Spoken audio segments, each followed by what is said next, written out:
Okay, I know my setup looks weird. There's an annoying lamp here and there's a bunch of stuff and I'm right in front of my blinds, but I needed something simple, something easy, a nice background because I want to do fun stuff for the internet. So this is as good as it's gonna get today, and yeah, if you can't tell by my very quick, very bad costume, I'm trying to be Sally from Nightmare Before Christmas. I crafted this myself with scrap fabric, and I did not care how bad my seams were, which you can probably tell kind of came to bite me in the butt. Also, they're two different lengths, which is like, I don't know what to think about it, but I guess it makes sense. I don't know. I don't see Sally as a person who is very fashionable, so yeah, but I should stop rambling and just get into it. So yeah, that's what we're doing today. And I have some new makeup stuff, which I'm very excited to try. Oh hi, it's voiceover Miriam again. Why am I here? Because the girl in this video is speaking very low and she's showing you how to do this, so I figured I'd help. Now I know this is like getting out later than Halloween, but some might consider this a Christmas movie, so I guess it's okay. Now, first step was obviously make myself a shade of blue. It's like a light blue.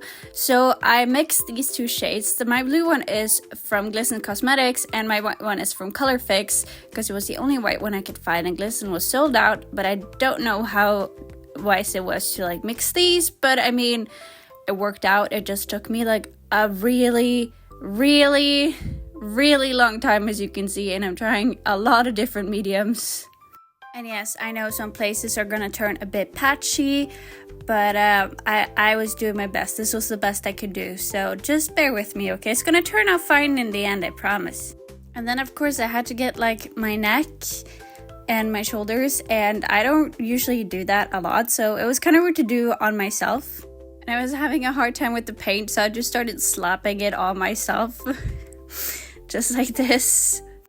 I mean, it kind of worked, so I guess it's fine. If any of you have tips on these, on the best way to like put them on, just like let me know. And after what felt like 1,000 years, I was finally blue-ish. Then I started working on my shadows, and I started with my eyes, and I'm using my Morphe X Abby Roberts palette, and I'm using the shade Paramanic. Is this dark blue one. I don't know why I keep using like shadows for shadows. Oh, that was a weird sentence. But my point is that if I were to do this again, I think I would use like cream maybe. Maybe I would use like the Glisten Spectra paint just on its own. I know his character has like big eyes, but there isn't like a nice way to like make your eyes big on the top. So I just tried to find them in the best shape as Sally has. She doesn't have the very round and Tim Burton eyes, I feel, so this is how I would approach it. Then I moved on to the nose, and the nose is like very slim, so here I am just drawing out the shape I want, and here I am staring into your soul. And like the bottom of her nose is kind of like a triangle, so I'm trying to emphasize the triangle parts of my nose here.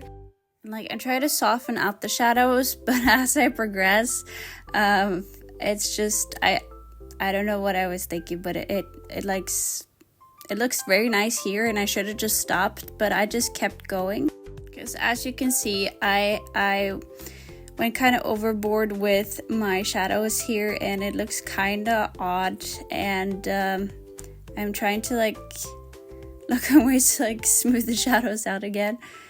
But I figured once I got the rest of the shadows, it would look kind of better. So I started moving on to the underneath the nose to make it more pointy. I'm still using the same blue eyeshadow in all of these. I don't know if that was my best choice either, but here we are. Look at that. Then I'm moving on to the face, and she has like a very rounded face. And I have a long face, so here I am just trying to create like shadow on my forehead and on my chin area. I'm not quite sure why I chose this brush because it didn't really help me, but these are like things you don't think about in the moment, but when you look back, you're like, why did I do this? I feel like a lot of times when I do stuff, it becomes like what not to do. But I do end up winging a lot of things, so I do reflect on things later that, oh, maybe I should have done this different. I try to highlight my face a bit by going in with the white paint. And of course we have to make the eyes bigger, and I'm using NYX's Epic Wear Liner in white. It wasn't the best liner to choose underneath your eyes, but it was all I had, and as you can see, it has very, very good pigments. I also attempted getting it on my waterline to create a more like realistic look. Then I went with my shadow again to like create more depth to it so that you get the illusion that my eyes are really that big. And I will say, I feel like this is the moment it started like coming together. For my brows, I went back in with my Morphe palette and I'm using the shade Stitch, which is this bright red one, what I felt was like very much appropriate for this. Then I'm outlining my lips by using my go-to lip liner. It's Isadora's All-in-One Wear in the shade Cranberry. I outlined it like I normally do because our lips aren't that far off, so I figured it'd be fine. And for lipstick, I'm going in with MAC's Spice It Up. For the stitches, I went in with a black eyeshadow from the same palette because I wanted the stitches themselves to stand more out, so shadow was my best bet here. You wanna know how I got these scars? I drew them on! No, but for real, before I got the actual stitches, it is kind of giving Joker, especially when I smile. Using the same shadow and brush for the stitches on my face. I probably should have used another brush because as you can see I have a problem with the line. But hey, it's supposed to be like spooky, it doesn't need to be even. At least that's what I tell myself to make myself feel better. Then I'm using the Vivid Matte Liner from NYX to like create the stitches, and as you can see it is kind of creating the illusion that I wanted. Because like it is popping more. Pop off, girl. Yes. Some of the stitches are in like a cross section and some of them are just like a single stitch. And if you're confused on what you should do, just have a reference like I did, or just like wing it for randomness because that's also fun. And then it was time to move on to the neck, and like I said, I rarely do this on myself, so it was kind of weird to like navigate the lines, and they don't turn out pretty even. But like again, this is like a Tim Burton inspired character. The lines can be a little wonky, it's fine. Yes, I will use this as an excuse to not be very precise, thank you. But like, you have to admit, I'm not wrong. But like, if you're gonna do this and you have like a friend to help, I think that's kind of better. But like, you can do it on your own, it's just gonna be a little difficult. And here I am after a lot of attempts and I'm trying to like shade out the lines instead, but I don't know if I helped myself with that, so. Then I realized that they have very, very, very small necks, so I'm trying to get that illusion of having a small neck. And yes, I'm going back in with the same eyeshadow, but like trying a few different brushes. But also like keeping in mind that my hair is going to cover a lot of this, so. And of course we cannot forget that she has stitches on her body too. She is like a Frankenstein type of girl, I suppose. No, wait, that's literally like what she is, so yeah. And she's usually always my first thought for like spooky things. I don't know if you can like clearly see it, but my nails are kind of inspired by her too. I have a picture right here to like give a better like a picture of it. Wow. Yeah, give a picture to get a better picture. Very nice.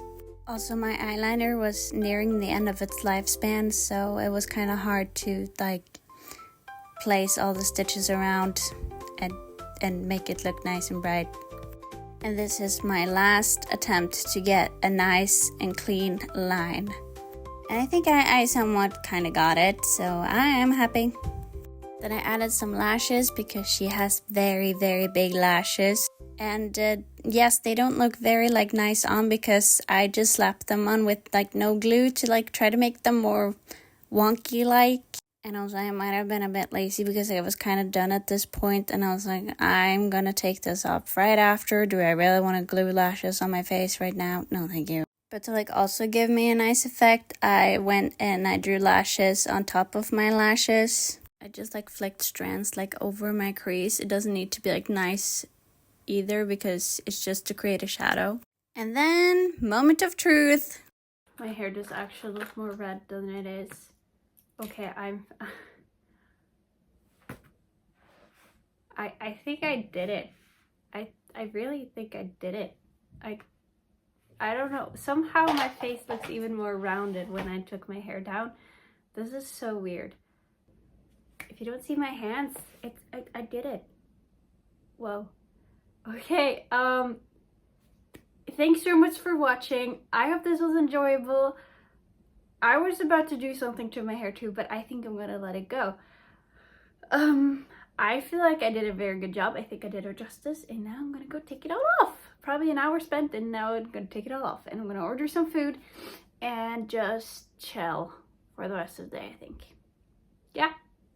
Okay, bye.